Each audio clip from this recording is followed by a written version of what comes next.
social and political commentary from a Christian male perspective. Grace and peace, everyone. We are back. Thank you so much for stopping by on this evening. This is going to be a late night Saturday night live stream. I have a video on the Black History celebration that Donald Trump did this past week, and it was from all the perspective of people that were attending, and it was pretty dope. It looked like it was a lot of fun. I'm kind of mad. I need to find out what I need to do to be there next year. Let's just say it like that. It looked like they had a great time. And so I have a montage that I'm going to play for you in a second so you can kind of see what they experienced. But I also have a luminary. Her name is Ariva Martin, and she spoke down about the event. And I want you to look at the event, and maybe I might need to pull in some clips from the actual event as well, just to kind of contradict what she says, because the way she described it is not the way that what you're going to see. Let me just say it like that. Okay.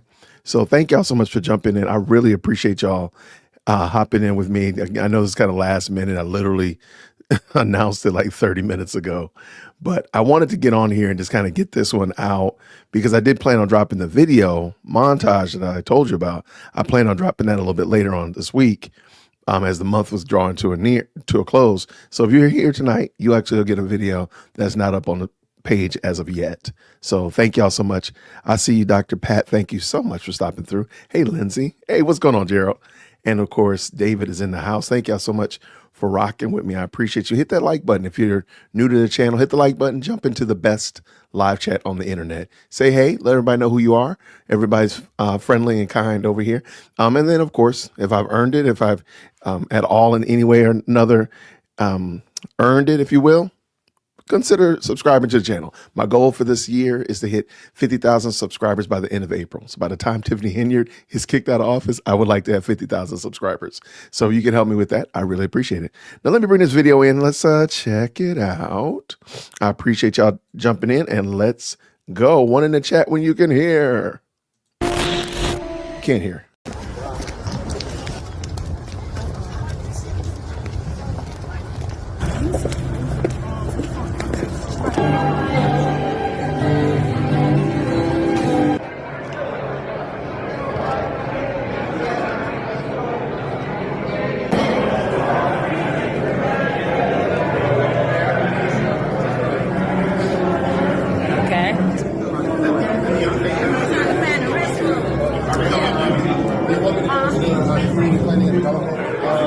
Let me see, y'all.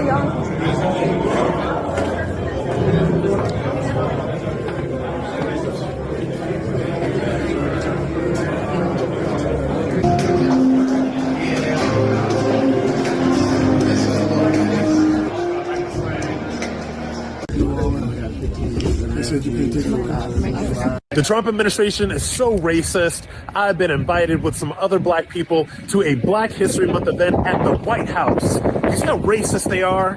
Let me show you what this looks like. Let me expose all of this racism. I was ready to give them a piece of my mind. I didn't see the racists here, but I didn't give up. This black man couldn't help me find the racist. He just kept talking about running for Senate. I see this nice lady on the news a lot, but she couldn't help me find any either. Yeah, these people were no help. The band just kept telling me they're there to play music. I saw a lot of really good food, and it seemed like some plot to poison all the black people there, so I stayed away. They made this lady sing and put her in a gown. Must be a huge diversion. None of these people could help me find the racists, and this is starting to get frustrating. Man, these cakes look good, but nope. Got to stay focused on finding racists. They keep telling me this guy is the biggest racist, but he just kept talking about great black Americans and Black History Month. Then he brought these guys out and just kept talking about how great they are and hugging them, which seemed super weird for such a huge racist to do. Since I couldn't find any racists, I just decided to take pictures.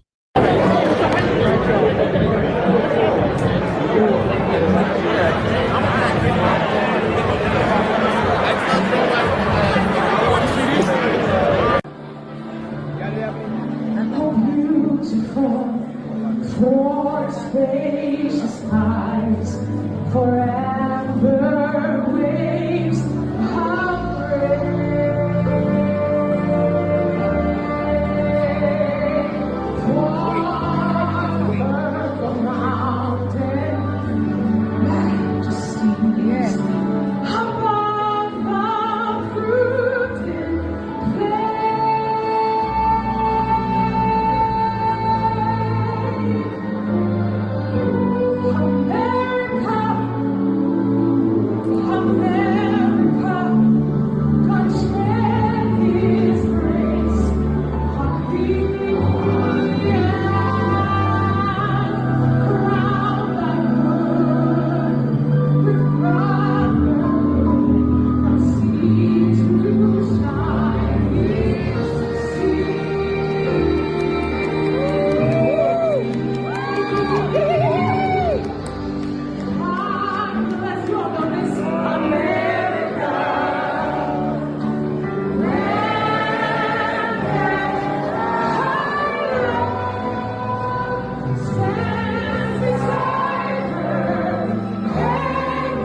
It's a full house. It's a full house.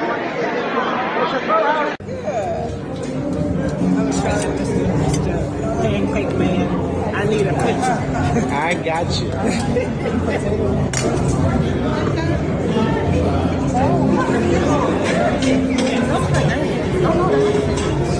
Let me fix my bow tie. We at the White House? We back in here. We waiting on President Donald J. Trump. Yeah. Big time. I look so good in the red. Black excellence at the White House. That's right, baby. Black excellence at the White House. Okay. Happy Black Excellence. Yes, baby. Yes. I can see she's a hoe. My birthday Sunday. Yeah, y'all just put it on.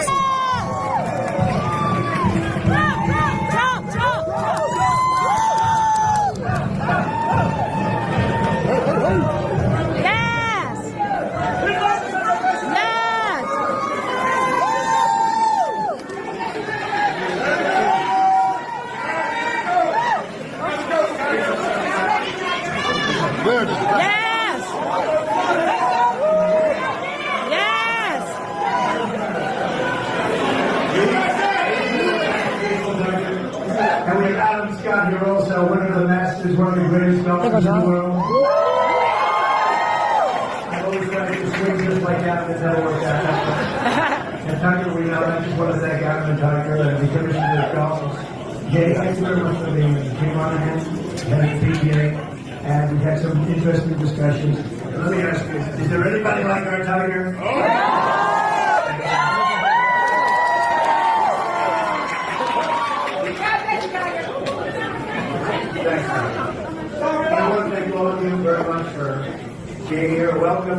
White House, and we proudly celebrate. Today we pay tribute to the generations of Black legends, champions, warriors, and patriots who helped drive our country forward to greatness.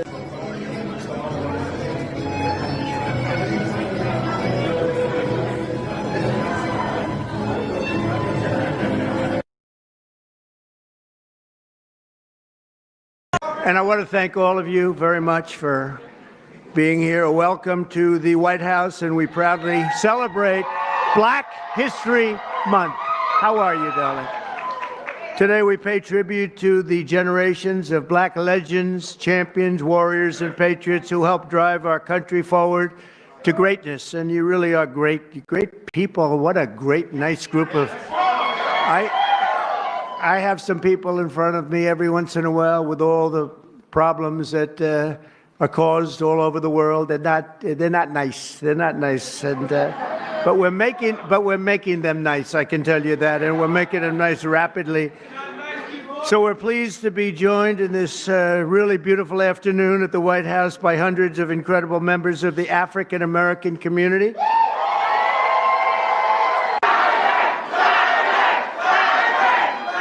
Hey, it's an honor to be here. It's an honor to be here with you, Mr. President, and to be honored here with all of you. Thank you so much.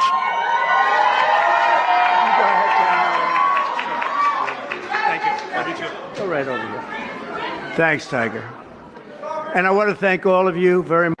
Under the executive order I signed last month, this new beautiful outdoor statue park. It's going to be a statue park. It's going to be unbelievable. We're picking the final sites now. It's between various states that want it very badly. We'll honor hundreds of our greatest Americans to ever live, including countless Black Americans, icons. The garden will predominantly feature incredible women like Harriet Tubman, Rosa Parks, Billie Holiday, Aretha Franklin, and Coretta Scott King. And I will showcase extraordinary. It will be something very extraordinary. It's going to be producing, we're going to produce some of the most beautiful works of art in the form of a statue from men like Frederick Douglass, Booker T. Washington, Jackie Robinson, what a great athlete that was, Martin Luther King Jr., Muhammad Ali, he's not a bad athlete. What do you think, Muhammad? Not too bad. And the late Kobe Bryant. People love Kobe Bryant. And we're going to save Tiger Woods for another time. That's all that I can. I'm sorry. During Black History Month, we pay tribute to these heroes and to so many others, but not simply because they're Black heroes, but also because they are truly American heroes who inspire all of us, very much so. All right. All right. So that's the video that's going to be dropping tomorrow. And just want to give y'all a little taste of it. Make sure you go check it out if you don't mind, but I'm going to put it up tomorrow. Now, the reason I did all of that, the reason I played that video is to give you the context. If you hadn't already seen the Black History celebration done at the White House by the 47th President, Donald Trump, I think it's fair to say that there were a lot of people there. I think it's fair to say that there were elected officials as well as non-elected officials. I think we can agree to that. There were definitely a ton of content creators and such like that. I don't know how they got invites because I know a couple people, one guy in particular, that would love to have been there. But well, hopefully next year. Prayerfully, I'll be there next year. But it's fair to say that I think we can agree. It looked like a beautiful event. They had more than just one person speaking. If you saw the highlight reel, there's at least two other people that came up to speak. And of course, there were tons of people there. Now, I'm going over those things and kind of highlighting those things because we're going to watch Ariva Martin, and she's going to give her assessment of this. Now, granted, she wasn't there. She's giving her assessment of it. And notice her assessment doesn't seem to jive with what we just saw. So let's bring Ariva in. Ariva, come on up to the front of the church. Donald Trump and let's go. Let's back up one in the chat when you can hear. Today, Donald Trump hosted a pathetic, and I do mean pathetic, Black History Month celebration at the White House. He was the only speaker at this so-called reception. He didn't have notable Black history makers at this celebration. He didn't have notable Black history. Was he the only one there? Maybe I missed it. Maybe he was the only person there speaking. No other notable people were there, right? Like Tiger Woods. But this is something else I want to talk about. We as the highly melanated people, we excoriate and eviscerate people who will actually work with Trump. And like, for example, I'm sure we can go find on Twitter people raking Tiger Woods over the coals because he went there. Well, what about the people that didn't go there? Of course, they're not raking him over the coals because they didn't do it. They followed the directions. My point is, maybe it's because people don't want to get drugged through the social media streets. Maybe that's it. Because we saw what happened to the people that performed at his inauguration ball, how y'all acted and behaved in that manner. So, Ms. Martin, that's not a flex. We just misbehave. We don't know how to act. That's what it is. And then we act a fool on people that disagree with us or ideologically disagree with us. I mean, really, it's nothing more than the fact that I disagree with you ideologically. But you could still work with these people and everybody could prosper. That's the problem. You would much rather cut off your nose to spite your face, Ms. Martin, rather than be successful, rather than work together so we can all prosper. You don't want to. So then we're going to go ahead and prosper, and you're going to be looking silly. You're going to still be singing the same song 4, 5, 10, 8 years from now. You're going to be singing the same song because you've been singing it already. Watch this. Let's go.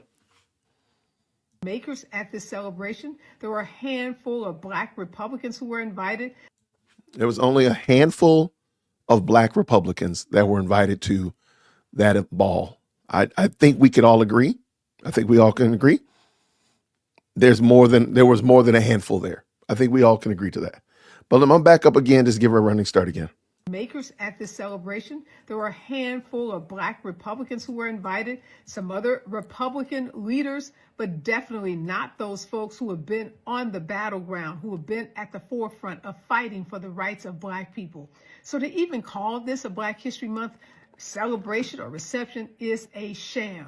Now, this so-called reception is happening at the same time that Donald Trump has taken. On what basis? On what basis do we get to say that it was a sham? Because Miss Martin didn't approve of it? That's what we're making our basis, our judgment on. Well, Miss Martin didn't like it, therefore it was not a success. I don't want to get into whataboutisms, but I mean, I don't think your guy last year did that. I don't think Sleepy Joe did that, but maybe he did. I don't know. You tell me. I know Kamala Harris had a HBCU event at the vice president's house, but I'm just wondering, this is at the White House. This is at the president's house. That's all. That's why we don't believe everything we read, man. We got to trust and verify, Mr. God Created Black. We got to trust and verify. Let's keep it going. Let's go. A sledgehammer to diversity, equity, and inclusion programs, where he sent out a directive from the Department of Education telling universities and schools and K through 12 schools that they have 2 weeks. Yes, just 2 weeks to dismantle any program that he deems violative of his executive order. That means no more Black graduations. Okay, let's talk about that. I have a high schooler that's about to graduate. I would not participate if her school had a Black graduation. We would not participate in that. Why do you have a Black graduation? And let's just go on and do it too. A Black prom, a Black homecoming. Thankfully, their school doesn't do that kind of stuff. But why would you want that? What is the purpose of that? What is the actual purpose of having a Black prom, Black graduation, Black homecoming, Black Sadie Hawkins, whatever it is? What's the purpose of that? What is the purpose of that? Because you would flip your lid if it were a white prom, a white graduation. And you can go, I know you're going to say, well, all of them are already white. No, they're not. Show me a whites only graduation, please. But we do it all the time. And I don't know why why do we want that? Why? It's just extra. For what reason? Okay. But anyway, so she's saying that because they're eliminating DEI, they're not going to be able to have Black proms and Black graduations. Where does Black graduations fall into the DIE spectrum? I would love to know. Diversity, equity, inclusion. Where does it fall into it? That's what I thought. Okay.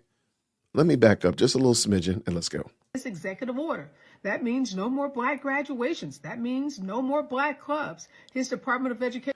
I guarantee you this doesn't mean no more Black clubs. I guarantee it doesn't. I guarantee you.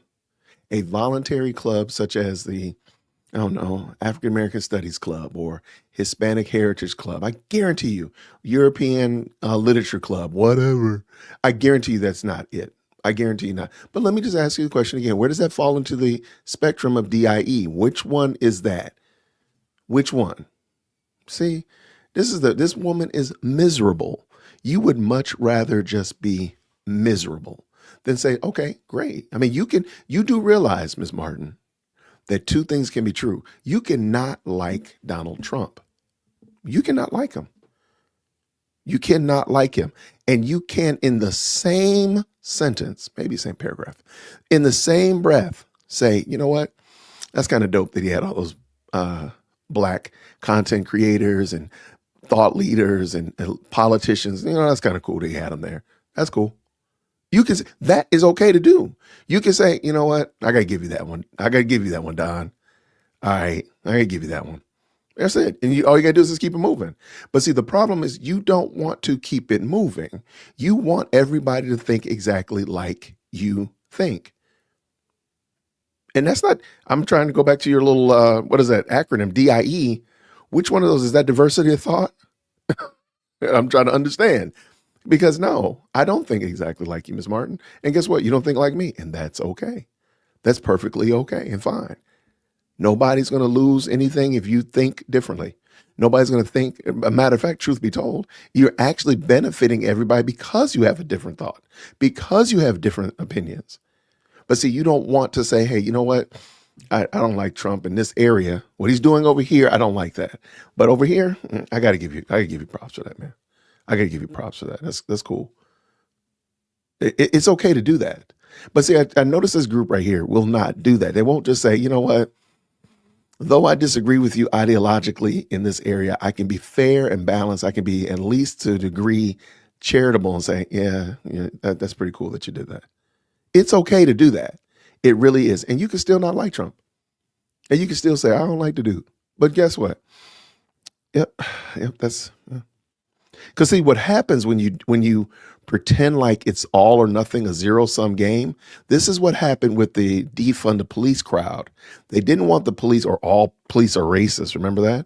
And then they don't want the police in their neighborhood until they need the police in their neighborhood. And then once they got the police in the neighborhood, like, oh man, that racist white cop, he's pretty good because he saved my house from this, that, and the other, or saved my family from this, that, and the other. See, all of a sudden everything changes. But see, that's silly. You can say, cops are good, but there are some bad apples in there. They need to be trained properly, but not all cops are bad. See, it's really that easy. But when you do the zero-sum game as she's doing here, you don't make any room for nuance. There's no wiggle room. It's right on the line or you're over the cliff. That's a zero-sum. That's just not reasonable. And I think too many times we've seen that happen and people have failed because they've gone with the zero-sum game rather than acknowledging that, hey, you know what? I might not like Trump. I really wanted the cosplaying Indian woman, but you know what? Trump's pretty dope. In this regard, shout out to him. Anybody seen Kamala Harris during Black History Month? Okay, let me stop. Sorry. Appointee says it might even mean the end of Black Studies programs and Black Studies departments. Now, on the special report next week, we're going all in on this Department of Education directive, what it means for schools, what it means for students, and why are some universities already capitulating to this unlawful directive rather than standing up and fighting. We have details for you. We have expert analysis. We have my opinions, my takes. So check us out, the special report. All right. So that was it. I appreciate y'all jumping in with me tonight. I wanted to just show you again this, and please understand. I try to be as gracious as I can. You can come into the best live chat on the internet. I don't care. You hit that like button. That's your entry into the best live chat on the internet. You don't have to agree with me. You can disagree with me. That's perfectly fine. I don't care like that. I don't. I have no problem with it. And most of the people in the chat have no problem with you disagreeing with them ideologically. I don't got no problem with it. I have no problem whatsoever. What I don't think, however, and I've noticed this also, running this channel and engaging with other people like that. Very few people like myself tell people that if you don't agree with me, I want nothing to do with you. Now, I'm sure there's probably some fringe people, I'm sure, but I don't know many of them who do that. I don't know many people, high melanated black men who voted for Trump, who are telling their whatever flavor of melanin colleagues who voted for Kamala that they want nothing to do with him. I don't know many of them who do that. I don't know many who did. However, you all know, like I know, there's tons of people on that side that are not able to accept that people have a different thought, that people are not following their narrative, that people are not going with their fear-mongering shenanigans and the such of that nature. And it seems to be coming from only one side of the political spectrum. I didn't see any any Republicans, libertarians, independents shaving their heads, shaving off their beards, threatening to divorce their wives or husbands, crashing out, getting hysterectomies, getting vasectomies. I didn't see anybody on the right doing that. I didn't. Now, I'm sure. DearWokeC@gmail.com. Email me if you have an example of a Republican getting a vasectomy because Donald Trump won. I'll wait. Or when Joe Biden won. But show me a video of a Republican female saying, "Oh, I'm gonna get a hysterectomy. I'm gonna get my tubes tied because Joe Biden is president." You don't, and you won't. So the reason I bring that up is, and as I round these bases, I'm not going to be long. I just want us to consider and think about the fact that we can have diversity of thought. We can disagree with one another. Everybody doesn't have to agree with you. There are people in this chat I can see right now that I've disagreed with on different matters and different topics, but they still have a wrench. They still got a green name because they're members of my channel, supporting my channel, and so on and so forth. You don't have to agree with me on every single thing. I say things and I got people shooting me emails disagreeing with something I said on here, and that's perfectly cool. That's fine. And I think I've made it clear that if I've said something wrong and I was wrong about something, I'm like, you know what? I was wrong about that. My bad. I misread that. I said that wrong or whatever of that nature. Oh, so where I'm going with all of this around the block, it was coming around third, is what we see here with Miss Martin is we would much rather watch nothing be progressed. Because again, remember, you're saying that Trump is a racist and such of that nature, but Joe Biden had no problem welcoming to the White House. So maybe, just maybe, what your hyperbolic speech maybe just doesn't resonate with people. So maybe you should try to work with these people and maybe find out a little bit more about them. Maybe you misunderstood. Is it possible? Do you make room for the idea and the notion that you, Ariva, might not understand something and you yourself maybe not understand from their perspective? And maybe have a conversation rather than just throwing up pejoratives. Sign language doesn't help anybody. So maybe you should say, hey, I don't understand why you feel this way. Can we have a conversation? Y'all see all the time. I'll forever tell people, shoot me an email. Shoot me an email all the time. I don't have no problem with it. And if you've shot me an email and you've disagreed with me, I think most of you have seen that I try to be as gracious as I can. I don't try to be a jerk. I don't try to be all out of pocket. I'm trying to be just like I am here on the camera, as I am with the camera in front of y'all, as I am in the email. Because I want to understand. I don't want to assume that I have it all together. That's silly. And I also don't want to assume that you just don't understand because you're a Luddite or something of that nature. Maybe I wasn't clear. Maybe I didn't make my point. Maybe we haven't looked at a topic and really slice and dice it together and say, hey, yeah, you're right. I got you. No, you are correct. You're right. But see, that's the problem. So I just thought that was good. I appreciate y'all tapping in with me. Thank you, each and every one of y'all. I did want to let you know that my goal of hitting 50,000 subscribers, we are well on our way. So thank you all to everybody who's liked the videos. If you're a member or a subscriber, and if those people who've considered subscribing, thank you so much for considering it. I hope you find some value in what I've said today. Hopefully you'll come check out the other videos that I've done, all that kind of good jazz like that. And I'm going to drop this video on Donald Trump. That'll be up in the morning for the Black History celebration that they did. I thought it was super dope. And thought it looked great. Looked like they had a great time. And at the end of the day, I think that we can agree. We should be able to agree and say, yeah, That was kind of cool. There's some faces and some names there that I know and some people I would like to meet maybe one time in the future. So, you know what? That was cool that he did that. And I think we could agree to that. And at the end of the day, move forward and work together as Americans and move ourselves forward and doing something great and seeing great things happen for this generation as well as, Lord willing, future generations to come. So thanks so much for rocking with me. I really appreciate you. Hit the like button, all that kind of good jazz. And until next time, everybody, grace and peace.